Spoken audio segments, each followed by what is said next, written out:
Hey everyone, it's time for Cinar's Movie Reviews. I'm Cindy and I'm here with a movie review for you. Tonight I'm going to be discussing the film The Girl with All the Gifts. Alright, as far as who this movie would be appropriate for, it is rated R, and I am going to agree with the Motion Picture Association of America. I'm going to give this film a 1 as far as the audience, because there is some gore and some cursing in it, and the story can be a little bit scary for younger kids. So I'm going to say older teenagers, 17, 18, and adults would be the appropriate audience for this movie. Okay? A little synopsis about this movie. First of all, let me say that when I saw that this movie was out, I was very excited because I really enjoyed the book a lot, okay? So I was really looking forward to it. Basically, the storyline centers around England after a fungus infects most of society.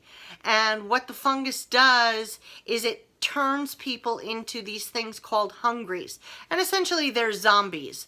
There is a group of population that managed to escape being infected by the fungus. And there is also a group of population of children that are infected by the fungus but still maintain some of their humanity.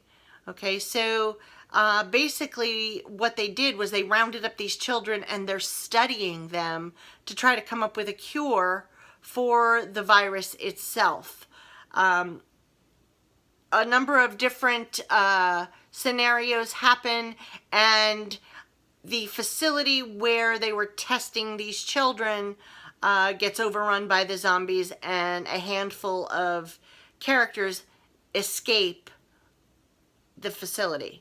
And basically it follows these characters through what happens from the time they escape until the end of the film. And I'm not going to tell you what the end of the film is or anything like that, so, you know, if you want to see it, you'll have to see it or read the book. As far as my rating goes for this, first let me say that I was kind of a tough critic on this because I did enjoy the book immensely. Now, I know that they always say don't read the book first because if you see the movie, you're always going to be disappointed. And I guess there is an element of truth to that. But, you know, as far as my rating goes, I'm going to give it a 3, and my reasoning is this. According to my 3 criteria that I use, did it hold my interest? Is it plausible? And how was the acting? First of all, it did hold my interest.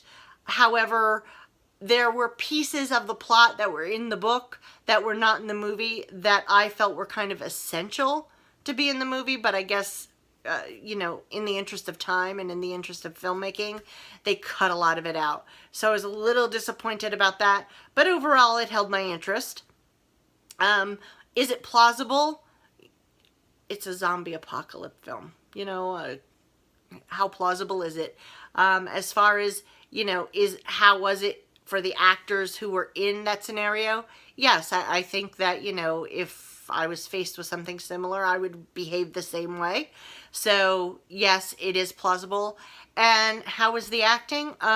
In this film, there's only one person that I am familiar with, and that was Glenn Close. And I kind of thought that this was an odd project for somebody of the caliber of Glenn Close. But, you know, she rocked it.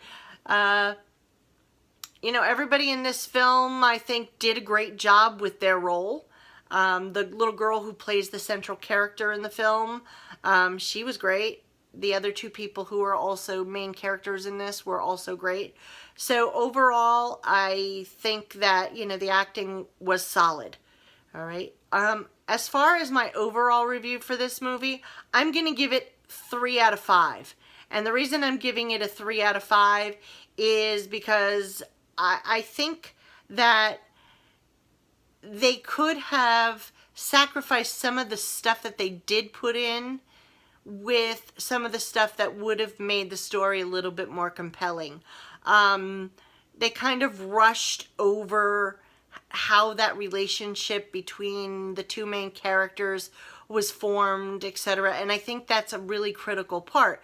You have to really get why the one character is willing to sacrifice so much for the other. You know, and there's some other pieces in there that I think they left out that I feel should have been put in, just to get rid of some of the gore and whatever. So, you know, from my perspective, I think that it was a decent enough movie if you like zombie apocalyptic movies. Can't say that word. If you like those kind of movies, you'd probably enjoy this movie. If you don't like that kind of movie, this is probably not the movie for you. Again, remember, it is a little bit gory. It is kind of produced by the same people who produce Rob Zombie's stuff. And, you know, Rob Zombie is famous for the gory B movies, so just keep that in mind. But overall, you know, it was decent. I didn't hate it. I didn't love it. You know, it kept me entertained for the almost 2 hours that it was. And, you know, as far as either highly recommending it or highly saying avoid it, I can't do either. I can just say to you, use your judgment. And, you know, if this is something you would enjoy, this kind of theme, see it. It's worth a watch. So anyway, again, that was my review on The Girl with All the Gifts. You know, if you really want the true flavor of the story, read the book. If not, the movie will suffice. Until next time, I will see you with another movie review soon. Have a great night, and I'll see you soon.